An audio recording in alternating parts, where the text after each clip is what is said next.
नमस्कार, मैं एस्ट्रोलॉजर और वास्तु कंसल्टेंट पूजा शर्मा फिर से आ गई हूँ आपके सामने अपनी एक नई वीडियो के साथ में। नवरात्रि एक बहुत ही पावन पर्व है, पावन दिन होते हैं। हो सकता है आप में से कुछ लोगों ने तो नवरात्रि की तैयारियां शुरू भी कर दी हो, और हाँ, अगर नहीं की है तो मेरी इस वीडियो को जरूर देखिएगा, जिससे कि आपको पता लग सके कि आपको नवरात्रि से पहले क्या करना चाहिए, नवरात्रि के दौरान क्या करना चाहिए और नवरात्रि के दौरान क्या नहीं करना चाहिए। इसमें मैं आपको कुछ ऐसे रिचुअल्स बताऊंगी जिसमें कि अगर आप उनको फॉलो करते हैं तो आपके घर में सुख समृद्धि आएगी, आपके घर में बरकत बढ़ेगी, आपके घर के लोगों को सफलता मिलेगी, आपके घर में खुशियां आएंगी। तो आइए शुरू करते हैं। सबसे पहले नवरात्रि से कुछ दिन पहले ही हमें अपने घर की सफाइयां शुरू कर देनी चाहिए। जैसे हम दिवाली पे सफाइयां करते हैं, हम लक्ष्मी माँ को बुलाते हैं, उसी तरह से नवरात्रि से पहले भी हमें अपने घर को अच्छे से साफ सफाई कर लेनी चाहिए। सफाई करने के बाद जब नवरात्र शुरू होंगे, नवरात्रि के पहले दिन पर आप माता के लिए चौकी बिछाएंगे। उस चौकी पर आप गंगा जल छिड़केंगे। गंगा जल उस चौकी को शुद्ध करने के लिए आप छिड़केंगे, क्योंकि पता नहीं इतने समय से आपने उस चौकी को कहाँ रखा था, किस तरीके से रखा था,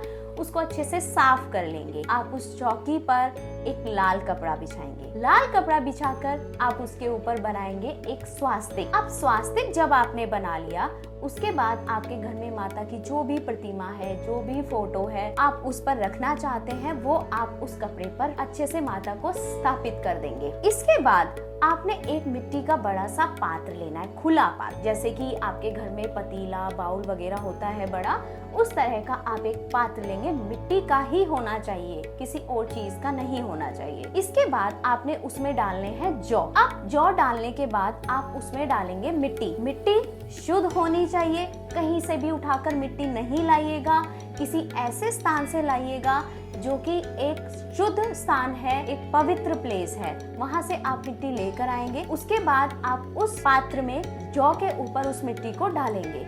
अब उस मिट्टी के ऊपर आप फिर से जौ डालेंगे। इसके बाद आपने उस पर करनी है कलश की स्थापना। अब आपने एक कलश लेना है और उस कलश पर मौली का धागा बांध देना है। उस कलश में जल भर लेना है। जल भरने के बाद आप उसमें हल्दी की गांठ डालेंगे। इसके बाद आप उसमें अक्षत डालेंगे। अक्षत मतलब बिना टूटे हुए चावल। चावल टूटे हुए नहीं यूज करने आपने। इसके बाद आप उसमें 2 लौंग, 2 इलायची, एक पान का पत्ता, सुपारी और 1 रुपए का सिक्का आप उसमें डालेंगे। साथ ही साथ आप उसमें फूल भी डालेंगे। इसके बाद आप उसे, जो आपका मिट्टी का पात्र था जिसमें आपने जो बोए हैं, उसके ऊपर आप इस कलश को स्थापित कर देंगे। अब इसके बाद आप लेंगे एक नारियल। किसी भी पूजा वाली शॉप पर जाकर आप ले सकते हैं। आप बोल सकते हैं कि हमें ऐसा नारियल दे दो जो पूजा पाठ में काम आता है, वो आपको दे देंगे। आपने उस नारियल पर माता की चुन्नी बांधकर इस कलश पर रख देना है। उस कलश पर स्थापित करने से पहले कलश पर 5 पत्ते अशोक या आम के लगा लीजिए। उसके बाद इस नारियल को स्थापित कर दीजिए। ये सारी चीजें इस कलश में डालना बहुत जरूरी है। इसके बाद आप माता का एक अखंड दिया लेंगे। अखंड दिया आप 9 दिन जला सके, बहुत ही अच्छा है। अगर आप नहीं जला सकते तो कम से कम सुबह शाम माता का दिया जरूर जलाइएगा। इस दिए में आपने घी डालना है, और उस घी में अगर आप अपने घर में प्रॉस्पेरिटी चाहते हैं, धन चाहते हैं, बरकत चाहते हैं माता लक्ष्मी आपके घर में आए, तो एक बहुत ही अच्छा उपाय है, इसमें आप डालिएगा दालचीनी का पाउडर। घी में ही मिक्स कर दीजिएगा। आप जो नवरात्रि के लिए घी लाएंगे वो अलग से लाइएगा, वो शुद्ध घी होना चाहिए। ऐसे ही हाथ उस पर नहीं लगाइएगा। घर में यूज होने वाला घी आप नहीं यूज करेंगे, माता के लिए अलग से घी आएगा। आप उसी घी के डब्बे में ही दालचीनी के पाउडर को मिक्स कर सकते हैं और डेली उस घी का यूज कर सकते हैं। दालचीनी माता लक्ष्मी को बहुत प्रिय है, और जहाँ उन्हें इसकी खुशबू मिलती है वो उस घर में दौड़ी चली जाती है। तो आपको डेली सुबह शाम ये दीपक जरूर जलाना है, और अखंड दीपक जला सके तो बहुत ही अच्छा। अब नवरात्रि के पहले दिन जोत जलने के बाद आपके घर में नवरात्रि की पूजा शुरू हो चुकी है। अब आपको डेली सुबह शाम माता की पूजा, माता की आरती करनी है। आपको डेली माता को भोग लगाना है। और हाँ, माता के इन 9 अलग रूपों को 9 अलग अलग भोग लगाए जाते हैं, जिनसे रिलेटेड वीडियोस मैं अपने इंस्टाग्राम पर डालूंगी, तो आप मुझे फॉलो करना मत भूलिएगा। इंस्टाग्राम का लिंक मैं डिस्क्रिप्शन में डाल दूंगी। इसके साथ ही साथ आपको कुछ खास बातों का ध्यान रखना है। जैसे कि आपको फलाहार करना है। पूरे 9 दिन अगर आप फलाहार कर सकते हैं तो बहुत ही अच्छा। हाँ, गर्भवती स्त्रियां अगर नहीं रख पाती है व्रत तो कोई बात नहीं, वो एक समय का भोजन भी कर सकती हैं। आपको मांस, मदिरा इन सब से बचना है। आपको नाखून नहीं काटने, बाल नहीं कटवाने, शेव नहीं बनवानी, इन चीजों का आप खास ध्यान रखें। हर रोज सुबह शाम आरती के समय आप अपने घर में कपूर जरूर जलाइएगा और इसे अपने पूरे घर में जरूर घुमाइएगा। इससे आपका घर में कोई नेगेटिविटी नहीं आएगी, आपका घर प्रोटेक्टेड रहेगा।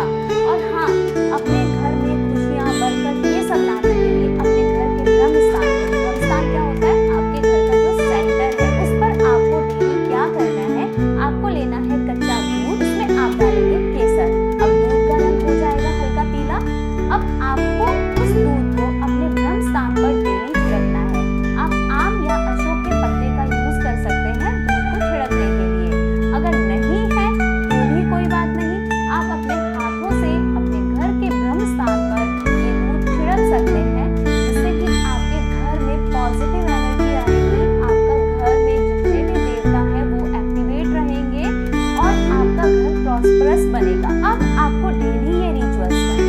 9वां दिन माता का आएगा जो कि सिद्धिदात्री नाम से जानी जाती है। उस दिन आपको अपने घर में करना है एक छोटा सा हवन। अब इस हवन के बाद आपको कन्या बिठानी है। 9 कन्याएं हम बिठाते हैं क्योंकि हम नवमी को पूजते हैं, तो 9 कन्याएं इस दिन बिठाई जाती हैं। और कन्याएं 9 साल से छोटी होनी चाहिए। आपको उनको अच्छे से भोजन कराना है। आप अपने घर में हलवा, पूरी, चने ये सब बना सकते हैं। जब वो कन्याएं आपके घर में खाना खा लें, उसके बाद आप उनके चरण धोइए, उनके चरण छुइए, उनका तिलक लगाइए, उनका मान सम्मान कीजिए, उनको पैसे दीजिए। और हाँ, जिस चीज से वो खुश हो उनको इस तरह के गिफ्ट जरूर दीजिएगा, क्योंकि माँ खुश होकर आपके घर से जाए, यही तो हम सब चाहते हैं। इसी से आपके घर में समृद्धि आएगी, आपके घर में बरकत बढ़ेगी, आपका परिवार खुशहाल होगा।